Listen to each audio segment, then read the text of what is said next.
Good afternoon. It's 20 to 2 on a Tuesday afternoon, I should know. And I'm delighted to be joined. We're both in the UK, here in the UK, to be joined by Graeme Cumming, who writes crime and I'm so used to saying crime and women's fiction. It's not crime, that's me. No, it's not women's fiction. Crime, fantasy, and horror. So we'll be talking about those genres in a little while. But we shall start. Hello, Graeme. We shall Hi, Morgan. start as we always do at the beginning. Can you remember? I say I blame Stephen King. It was more in my teens. I blame Stephen King for me wearing glasses because I'd come home from school. I'd have waited outside or gone into the bookshop to buy his latest book the day of release, and then got his Ken Follett size epics, and then come home, did my homework, or read a bit, did my homework, had food, finished my homework, and then read for the rest of the evening. And we lived in a 1930s house where above all the bedrooms were glass windows. And so I couldn't get away with having the light on. So I'd be underneath the duvet with a torch. Right. So that's my background. And I say I've mellowed since then. I've gone to crime rather than horror. But I was an yes, avid reader of the dark stuff. So can Right. you remember sort of? I mean, that was only my teens. I remember being loving reading when I was younger. Can you remember first thing whether you read and first thing you wrote? In terms of reading, just all kinds of things. And funnily enough, although you've focused on the horror thing, that kind of came to me probably in my mid-teens. I was more as I started reading more adult fiction, and when I say adult, obviously I mean it for grown-ups. It was more Alistair MacLean, Desmond Bagley, that kind of thing, Okay. really. Yeah, And the adventure, yeah, yeah, the yeah, adventure books. and Wilbur Smith. Yeah. So I was yeah, probably mid-teens before I got into Stephen King and similar. Graham Masterton was a big Oh favorite, yes. actually. Yeah, although I think he Very does underrated. absolutely. Yeah, Yeah. I love Graham Masterton's horror Yeah. books. Um, but in terms of my own writing, the I think I always have memories of vague memories, fragmented memories of writing, even borrowing my dad's typewriter and knocking out stories, but they Wow. were probably all rubbish. But I think the Right. turning point for me was I was probably early teens, 13, 14, Mm. and a school teacher gave the class an optional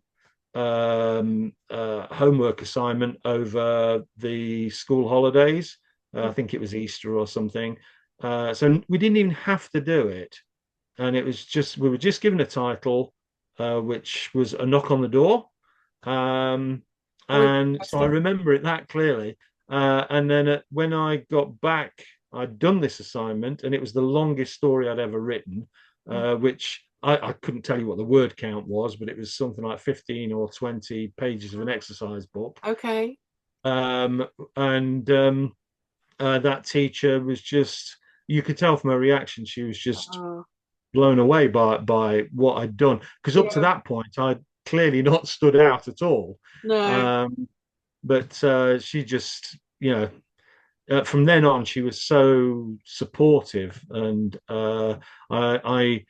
I didn't hear it myself, but I had reported back to me that at one point she had said that if I was not a published author by the time I was 25, she would eat her hat.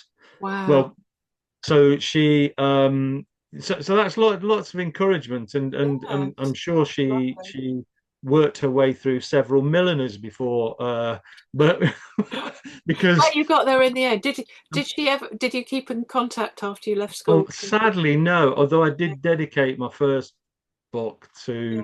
to her, I have no idea how to get in touch with her. It's so Okay. long ago now. Yeah, she was very But shame. yeah, so yes, so that's my first memory of there being anything significant in terms of any Yeah. writing. But yes, sadly, it was actually I was almost 50 by the time something Right. got published. Yeah. So you started with the dark stuff, though, didn't you? And you're mellowing. I think your latest is Well, crime. I wouldn't. Or uh, uh, In terms of what I published, yes, I started with dark stuff. But in my heart, really, I'm more of a thriller writer. That's okay, how I see it. And yeah. even the stuff that I've written, which is dark, the Raven's Gathering, which is my first book that I published, Mm, although it's kind of it crosses genres a little bit, mm, which I'm happy to talk about if we need to. mm. But it probably, well, if that comes up okay, that's the cover. So Oh, it's got a okay. dark, Yeah. atmospheric, I hope, cover. Mm, Um, and that's the idea really came from the title more than anything. You know, we all get our ideas from different sources, mm. and for me, they're always different. It's not that it's one thing or the other, but in that case, it was the title that triggered it. And I thought when I came up with the idea of the title, it just I had to be horror, or it Mm. had to be creepy, or whatever. So yeah, so that's ironically that was the first book I published, but the second book I published I'd actually written first, Okay. but or Oh, rather I'd done a draft of it first, and that was straying more into fantasy, but it was I knew it wasn't right, and so I put it okay. to one side Yeah. and went on to Raven's Gathering, and Yes, I have then a few of those, yeah. including And- including 100,000 word serial killer and a 45,000 word. That's another crime one. And you kind of think they're big projects to sit in yeah, a yeah, corner and do nothing. Really yeah. should do something with them. Yeah, absolutely. So eventually, I did get Carrion, the second one, out, but it was after lots and lots of rewrites, and at one point, um, it was up at about 160,000 words, and it's just like I really Could it had to become trim a? it down. Yeah, Yeah, it wasn't. It couldn't have been two books, no, no, no. just one book. And it was slow to start, and Right. it took a lot of fixing. Mm. But as far as I was concerned, it was well worth it. And I know that it actually hasn't sold loads, but those people who did read it and came back to me about it, were yeah, they had some very positive things to say. But again, although that's a thriller, sorry, that's a fantasy, Mm. or rather, it has a fantasy setting. It's there are creatures. There's a dragon in there. There's a troll. There are things that you would expect to see in a fantasy novel, but I Sure. wrote it as a thriller, Okay. and it's got lots of twists and turns in it, Yeah. and there are big reveals along the way. Mm. So it's more. That was more about the setting rather than me wanting to write a fantasy novel. Sure. Yeah, and actually, its origins came from a story I made up for my children at bedtime. Trust me, you would not want to read that at bedtime to a Wow. child now. Wow. But didn't you find that the experience of having written the second book helped you go back through the first one?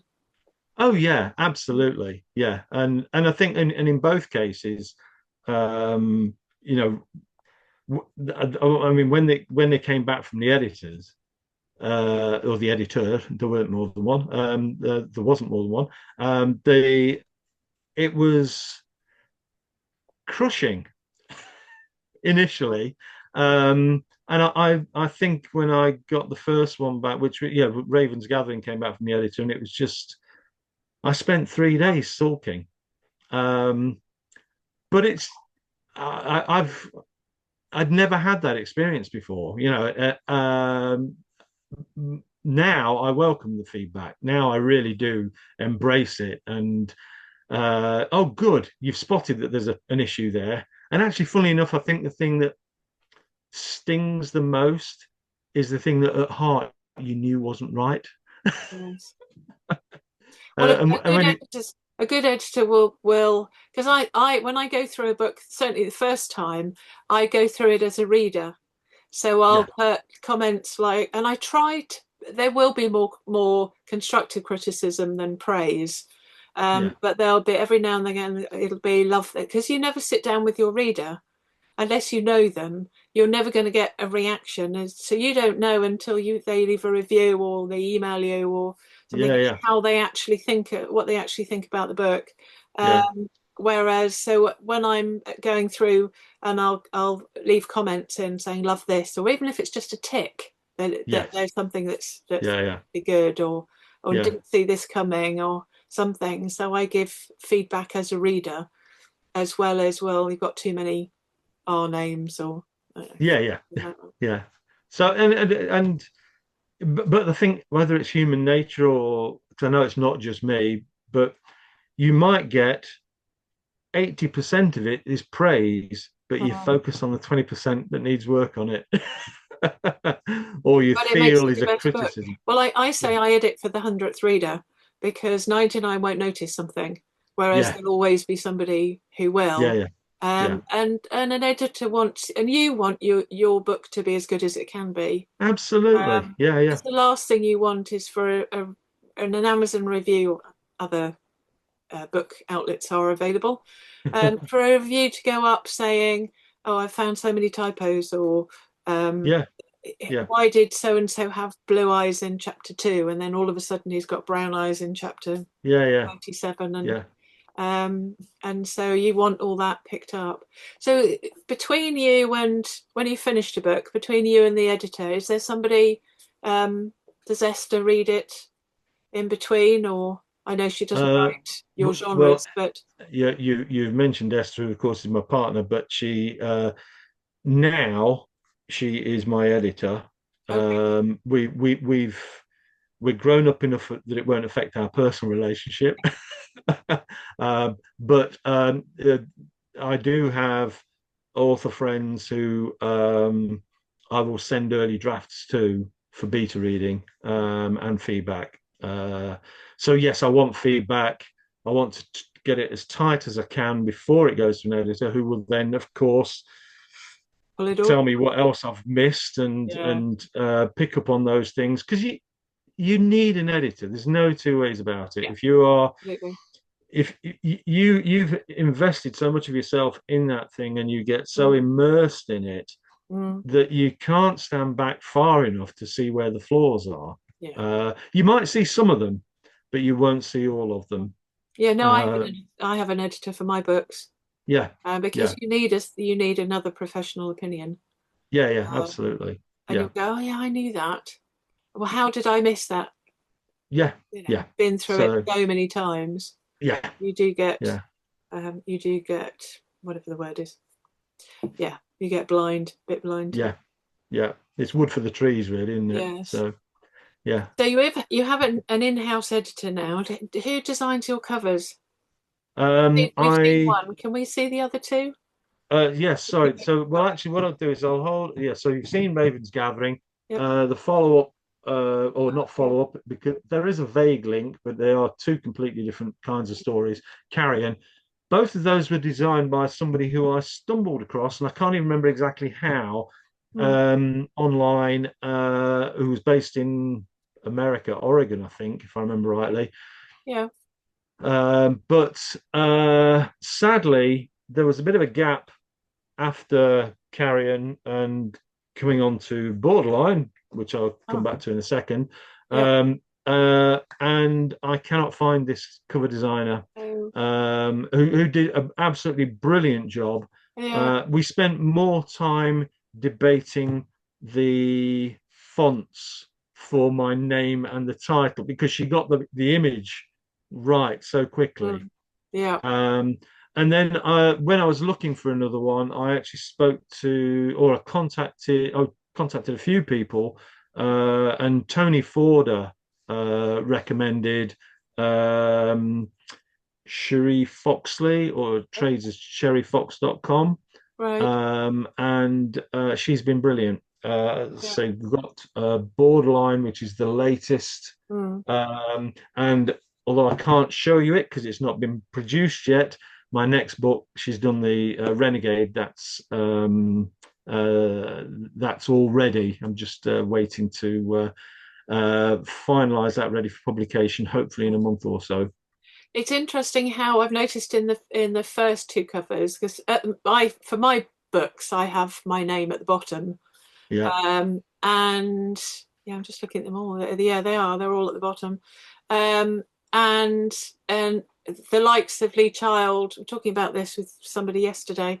How Lee Child is big Lee Child, and then it was I was meeting my husband at the hospital. He's home now, and we went to the Scanner Appeal bookshop, so raised right. money for the new scanner, and they had quite a few Lee Child, and we were talking about the name at the top, and I said, well, that's because when a new Lee Child, or Andrew Child as it is now, Yeah, new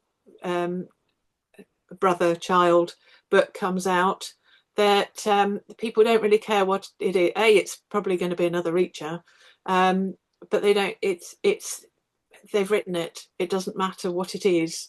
yeah, So yeah, they tend absolutely. to be, yeah. So they Yeah, tend to have the name at the top. yeah. Where so you've gone from your name at the, I don't know whether that was a conscious or subconscious thing, whether you've gone your name at the top to the name at the bottom, whether I that's more actually, industry I, standard. I, I can't remember specifically whether that was. I think I've got a feeling it was a case of when Cherie was doing the sending variations over for me to have a look at. I Mm, think it just looked better having the title and all this particular series because this is the first of a series, Borderline. mm, Um, it's they're all going to be one-word titles, right. and so it in a way it kind of felt right to have Yeah. the single word at the top Mm, and my name not exactly hidden away, but certainly lower down. yeah. No, it has Yeah, more impact, I think, if the font is bigger. So yeah, that, yeah, yes, that makes sense. And also yeah, it depends on the picture. If you've yeah. got if you've got most of the stuff happening in a certain place, then you're a Yes, little bit limited as to where it's going to go. yeah, yeah. So we were talking about sales earlier on, that your first book has done well, and your second book has done well for the people that have read it. Yeah. Um, how do you market your books? The dreaded question. Um, badly. Yeah, me too. I, It's not easy, it, is it? That's the downside of being self-published, is that it's yeah, all yeah, you. it is. But I have to say, I think, I mean, I talked to quite a lot of authors. Over the last, I don't know, 5 to 10 years, I've got to know quite a lot of authors, and Mm, even those who've got traditional publishing contracts are having to work very hard on the marketing and raising their profile. So I don't think it's unique to us self-published no. authors, but I mean, I have actually spent quite a lot of time building up connections, which is probably not, well, I know it's not the way to do mass sales, but it has opened quite a few doors. I've been given opportunities to talk or at events or appear on panels just because I happen to know the right people Yeah. or people who would think, oh yeah, Graeme will be okay on that one, and so and that seems to be building up a little bit. I've got aside from the self-publishing festival in that you're doing at the end of April. April. Hmm. Then I'm doing something in May and June, and Yeah. probably something in July as well. So from that point of view, that's good. It doesn't do mass sales, but having said that, last year um, I chaired I chaired a very small crime panel. There were just two other authors on the panel, Mm, but I have to say I thought they worked really well because we got to really dig deep with them in the time that we had. We had a great conversation, um, and it was very much a case of talking about them. I think I justified the reason why I was there. mm, I'm a crime writer as well, and yeah. so I have a big interest in this. Sure. But that was pretty much all I said. Right. Um, in fact, but afterwards, rather, I got the only complaint we got about the session was that they didn't hear enough about me, which Right. surprised me because Yeah. the other authors were higher profile, and Okay. but I think in spite of that, at that event, I sold as many books as each of the other two. Wow. So Very good. so just being there, having a presence. Don't get me wrong, I'm not going to retire on what I sold that day, but it was it does help. Yeah. Uh, You never know, Social do you? media. You just have to. Sorry. You never know who you're going to meet. There might be an agent somewhere or a marketing person or something somewhere Yeah, that is a good connection to have within the industry. yeah, Um, yeah, absolutely. So I like to. Yeah, I mean, it's great to go to events anyway, but I just like to meet as many people as I can. yeah, Um, so as far as things like, I mean, social media, I'm not as good on it as I should be, but I think that's true mm, for a lot of us. mm, Um, I know at some point I will probably experiment with things like Amazon ads and Facebook ads, mm, but I also know that having only one book in a series out, it's not worth it yet. yeah, If somebody based on an ad decides they're going to pick up Borderline and they're going to read it and they're yeah, great, that was yeah. fantastic. What next? Where's the next one? It's not out Exactly. yet.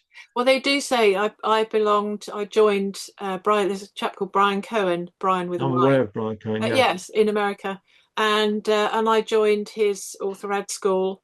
I think when it was back in the day when it was Amazon ad school before Facebook ads really kind of took up, yeah, and then he changed it to author ad school, and he and others have said this: nothing sells your last book like your next one. yeah, And I think I used to run a newsletter, and I have lots of people who've subscribed to my newsletter. And then during COVID, well, I had a lady, Caroline Cole, to help me. So she was doing admin for me, including my newsletter. And so she's very good. She'd say, right, I need some content. I need a free story or whatever, a bit of chat for the newsletter.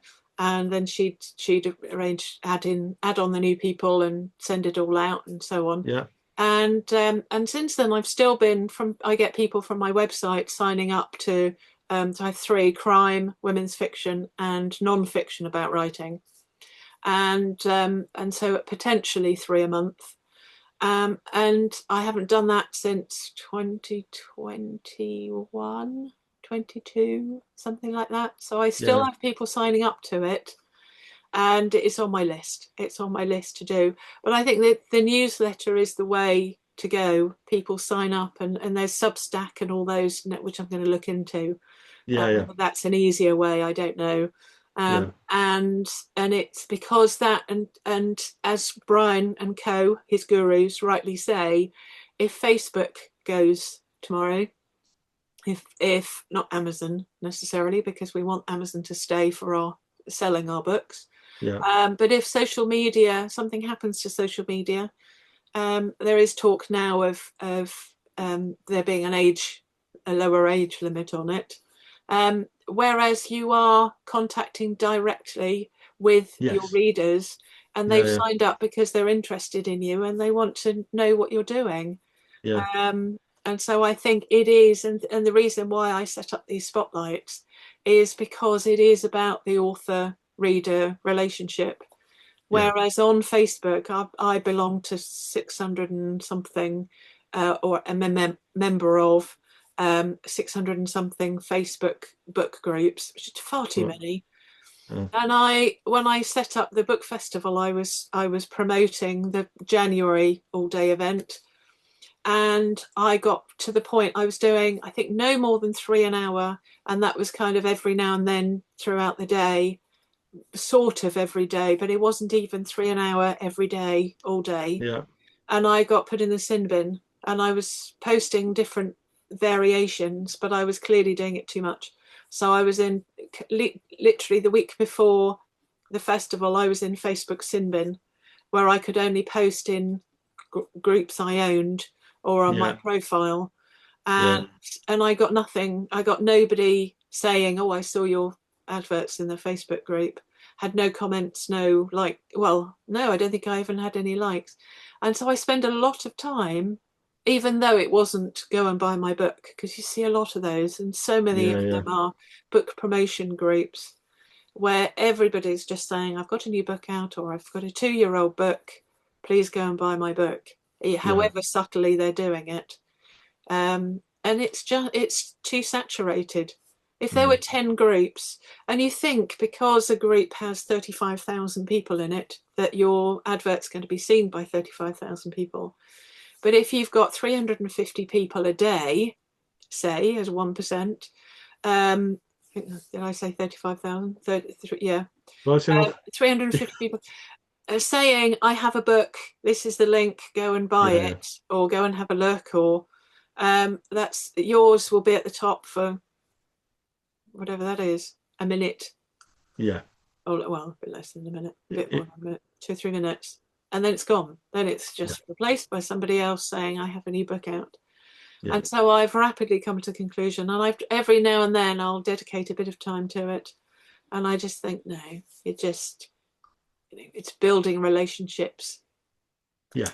posting photos of events that you've been out and show Mm. that, oh, you're out there. And they say it says it takes seven times of seeing the same thing or hearing the same music or the same um, picture for you to really go, oh yes, I remember that.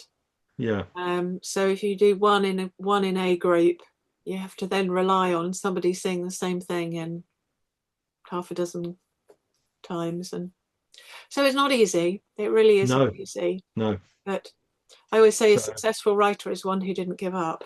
So if we enjoy what we do, which we clearly do, that's the main thing is, I yeah, mean, it would be lovely to make a living out of doing this, but I'm just enjoying the process of writing, getting the books out, and hopefully talking about them at various points. yeah.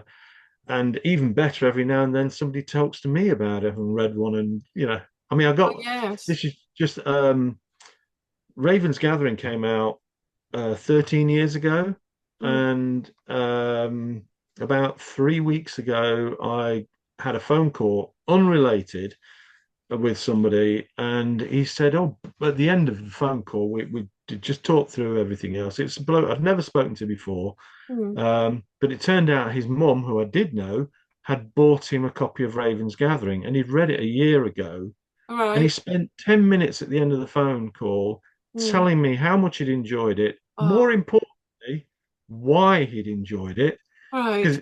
And that was a He said, year ago. And he'd "Yeah, read it a year ago, a year previously. yeah, he read it a year ago, but I think for Still read. me, the fact that I actually, when I first wrote it, I Mm. mean, so it's published about 13 years ago. So I've got a book that was published 13 years ago that I started writing probably 15 or 16 years ago, Yeah. and it still gave me a kick Yes. Oh, because there's somebody nothing was, quite like it. I went to a WI talk yesterday, and it was quite quiet. I sold 3 books, and you never know. It was literally a mile away from yeah, home, so and they were lovely, and nobody fell asleep on me, which is always a bonus. And I sold two to one lady whose daughter is studying creative writing, so she bought the first 2 workbooks, and then right, another lady bought the short story collection, which is that second one down, that one, because somewhere I up read there. from it. I read one piece, 2 related pieces, one at the beginning, one Yeah, and one at the end. Um, and when I say, because initially you kind of think, um, you feel a little bit self-conscious saying, "Would you like it signed?"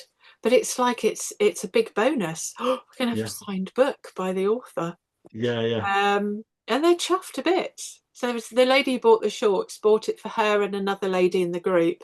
So one would read it, and then so I signed it to both of them, yeah, and yeah, they were thrilled, and I still find it a thrill all these yeah, years later. And I yeah, use that actually as part of my talk because it's the first workbook which was up there in a different format. It's the old cover, and I right, go, the first book I sold was this one, and I show them the old cover, and it was I just done a workshop for a library event in Lowestoft in Suffolk, and a lady came up to me, and she said, "Would you sign your book?" And I say this as part of my talk, and I go, "Yes, I would." And it's still a thrill, however Yeah, however long ago that was. yeah, yeah, Oh, yeah. bit wonky. Okay. So yeah, there's nothing quite like it. So when you're not writing, what do you do? Uh, I'm for pleasure, I guess. I'm not that it's the, I'm looking out the window at the moment at the cloudy sky. Uh-huh. Not that I do it this time of year particularly, but I love sailing. Okay. Mainly dinghy sailing. I'm happy to go out on a bigger boat, but I do like to be close to the water. Right. Um, uh, So presumably a lake, because you're sort of relatively Oh middle. yes, I'm very much inland. There Right. is a relatively small lake not far away, but also within an hour or so I can be Okay. on a bigger lake if I want to. Right. So yeah, I yes, so yeah, I love sailing. I love just water generally, so swimming as well. Mm. But um, I'm happy just going out and having a good long walk, to be honest. Yeah. Yeah, I like to do something physical, but just, I mean, my days of running are, I'm afraid, past me thanks Right. to an injury. Yeah. But you know, it's still nice to get out in the fresh air No, and absolutely. Yeah, we have a 14-year-old dog, and I'd like to say that he's ploddy because he's a 14-year-old dog, but we've had him since he was 5.5, and he was ploddy then. So I kind of joke to people. I say, "Oh yes, get some exercise, get a dog," but I walk quicker than he does, and he's always looking back to make sure he's not doing anything. But yeah, he's stop and sniff. yeah, There's a boy. There's the trouble with boy dogs. Stop, sniff, stop, sniff. But it gets you yeah, out. It gets you out. yeah, yeah, yeah, yeah, yeah. But and that's I love going to the cinema. Yeah, I think the cinema experience is just very underrated. Mm. It certainly seems to be these days with people just watching films on TV. Yes. Uh, it doesn't matter how big your TV screen is, you can't beat being in a No, cinema. absolutely. Well, I say it's the only time I sit and do nothing because you can't do anything. What can you do? No, And do no. you find your cogs whir? If I always think if you get partway through a film and somebody's opened a door, put something in it, but you don't know what it is, and then your writer brain thinks, okay, that's going to come back in later, or do you Yeah. just switch off and enjoy? I probably you've said that, and I cannot think of an example, but I probably have at some points. Mm, Funnily enough, and actually you've reminded me, I don't go anything like as much as I did, but I mean, I used to, certainly when I was a lot younger, I used to go to gigs all the time. So saw a lot of bands in the 80s, in particular, but since then as well. mm. And I used to find, I mean, these days I go to a concert and I sit. In Yes. those days, I'd be Yeah. pushing my way to the front and Yeah. having a great time. But I do remember several instances where I might be, loads of music playing, dancing around or bouncing around with the music and all that, and ideas coming to me. And I think that's probably one of the things with going for a walk or even going sailing or doing Mm, something physical. Very often that physical act triggers something in the head, yeah. some memory, some idea, Yeah. something, and and that might be why. I mean, in Borderline in particular, there are a lot of musical references, Okay. and I do, yeah, that series will include quite a few going forward. So And how many, you said you're obviously working on the second one. Do you have an idea of how many there might be in the series? there will be at least five. Okay. Book 3, book 2, Renegade is just being proofed at the moment, and then I've just got to tidy it up and get it done. But I'm also working on, I think, the third draft of book 3 at the moment. Okay. So that I hope to have out by the end of the year. Brilliant. So yeah, I know there is a sort of an underlying story arc that will cover the 5 books, but I feel that it's very likely that the characters in there will come back for more. Brilliant. Yeah, that's what readers love. yeah, They and want, yet, and agents and publishers, they say, "Oh yes, that's good. We'll have the next one can be exactly the same but different." yeah, You think just I don't know yeah, because they've enjoyed the first one. yeah. I don't. I never wanted to do a series though, and never Okay. did. But No. when I got the idea for Borderline, and also that's another thing, I never wanted to write in the first person. I Okay. personally I like writing in the third person. Yeah. I feel you can switch between characters and that can keep the pace up. Yeah. Um, but this one, the character, I could hear his voice in my head. Mm, It had to be told by him, mm, and I liked the character. I liked some of the supporting characters, and then and actually, as it turns out, those people who've given feedback on Borderline, the reviews I've had, mm. it's just like, oh God, we love Rand Scott. He's brilliant. And I was like, Right. really? Wow. I mean, I Fantastic. quite liked him, Well, but I didn't realize he was that good, you know. yeah. So, yeah, so Yeah. it's been good. Yeah. Well, I think the norm is third person, but I've done both, and I love first person. You can't see it because it's my camera's gone a bit wonky. All Um, right. but those two are. Let me tilt it up a bit. Um, oh, there we go. Yes, so those three are four because they're two novellas. They're all third person, and Right. the follow ups. I've got five or six of those. Um, they're all third person. And then Yeah. the two as Rachel Kavanagh, those are first person. Yeah. And I love it. I love it Yeah. because you can get inside the character, but they are very much that's character driven. So it's all about her and what she does over the month in both Yeah. Yeah. cases, two different Yeah. characters. Yeah. And so there's not so much chopping and changing. It's all about her and the people that she meets throughout the month. Yeah. Whereas the other ones are, yes, they're still very character heavy, but it's more of the plot that takes the story along.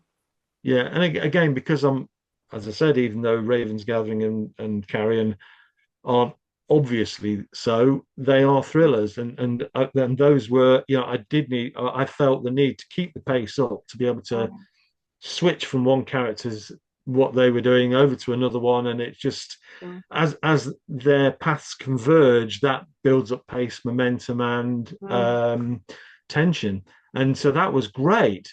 And but so I actually found having one character's viewpoint, I found that quite restrictive. mm. But as I said, his voice was so strong. I thought there's no other way I can do this, you know. Well, And hopefully it's come out all right.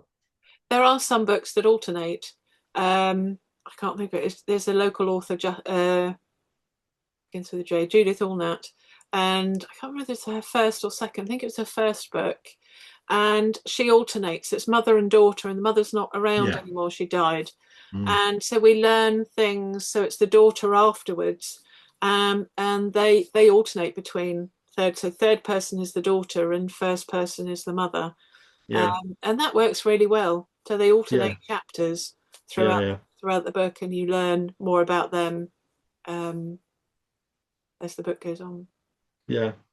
No, and that seems to be a bit of a trend. It's not one I feel inclined towards, but yeah, I do. Increasingly, I'm finding that I'm reading more books with some of it's first person, some of it's third person, or it's alternating between. Yeah. Yeah. But Yeah. I think it's there are advantages and disadvantages of each, Yeah. Yeah. and Yeah. so yeah, You just got to write what feels right for you, really. absolutely. And isn't it Yeah. fun? Yeah. And do you find that you don't have enough? Do you have enough time to write? Are you still working, retired, or Uh, I, uh, I'm sorry. I'm only hesitating because things have changed recently. I've okay? actually recently stopped working, but not for the writing particularly. Okay. There are other issues. Yeah. I have, yeah, I have the time to write. Mm, My, I'm not particularly disciplined in the sense that I write at certain times of the day and I have a minimum word count or a set word count or anything like that. But I do write most days. Um, uh, but I actually took 5 years off work. About 9 years ago, I stopped work. I was in very fortunate. I was in a position I could do that Yeah. with the intention of writing. And then going back to something you said earlier, yeah, you have a plan, goes completely out the window. Yes. And actually, that was 5 years. And from a writing point of view, that was 5 years that was completely wasted. Right. Not completely, because I did get carrying out during that time, but Yeah. it was not as productive as I Productive. expected No, it to be. exactly. Yeah, Well, I've kind of come to the conclusion that I want to. I'll have a look at emails first thing, just to make sure that there's an answer anything that is urgent. Otherwise, I'm going to write till either 12 o'clock or 1 o'clock, and then the rest of the time till 5:30 till we eat, and then I come away from my desk yeah, to do the admin. And I was saying to you earlier on before we recorded that I stepped away a little bit from editing, so I just take crime and women's fiction now rather than yeah, everything. And then decided I'd set up a book festival. So that was a grand plan, but I'm enjoying it. I yeah, would yeah, This wouldn't happen if it went for that. yeah, But no, it's yeah, it's still immersed. I say I live and breathe writing, so still immersed in it. And I think it is, isn't it? It's a wonderful industry to be in. People are lovely. Um, and very so very few supportive. exceptions. Yeah, Go on, yeah. I just saying, so supportive. aren't You they? can't believe how many people there are out there who are supportive and not and at every level. You talk to somebody who's a high profile author, and you feel that you're getting as much support from them as you do from anybody else who's writing. Absolutely. So Well, I've said this before in these that, and I compare the writing industry to learner drivers because we all started at one point, and most people will be sympathetic. They'll yeah, see yeah, the L plate, yeah, and they'll take their time and just keep their distance and respect that you need space. yeah, And it's the same here. We all started with our first book and the blank page, and battled our way to where we are now, and we'll keep yeah, battling yeah, um, yeah, until we get there or get to a point where we're happy and carry on. yeah, absolutely. Yeah, yeah. It's been a pleasure. Thank you so much, Graeme. And I look forward to seeing you. I don't know whether you're booked in for some one or two Monday minis, but do take a look. I'm I'm not booked in yet, but I Okay. must look at that. Yeah. Yeah, there's And various I will, various topics to choose yeah. from. And of Um, course, I will see you in April at the Yes, festival. yes, I'm looking forward to that. It's I've locked down, everybody's in now. And so what I'll probably do at lunchtime, because I was going to do a workshop, which I'll do a very literally 10-minute workshop, and then probably a panel of the moderators. Right. So they do get a chance, because I realised that in the January that the moderators are so giving of their time Mm. that they don't get what you were saying earlier on, that they don't get as much exposure as I would want them to get. So we'll have a panel of the moderators at lunchtime. All right. Okay. Well, I All right. think I'm one of them, aren't I? Yes, you're doing the site. Yes, Uh, you're sci-fi, yeah. sci-fi Yeah. fantasy horror. So that'd be great. Thank you. So it'd be you and Esther, because she's doing the children's in the morning. Right. You're Okay. you're you're tail ending. So she's doing the first one. You're doing the last one. Right. So, So we're there all day, whether we want to be or not. well, I'm afraid We so. do want to be Yes. there. Good. No, that's brilliant. Thank you so much. All right That's a then. I pleasure. shall see you then. Thanks, Graeme. Okay. Okay. Cheers. Bye bye. Bye.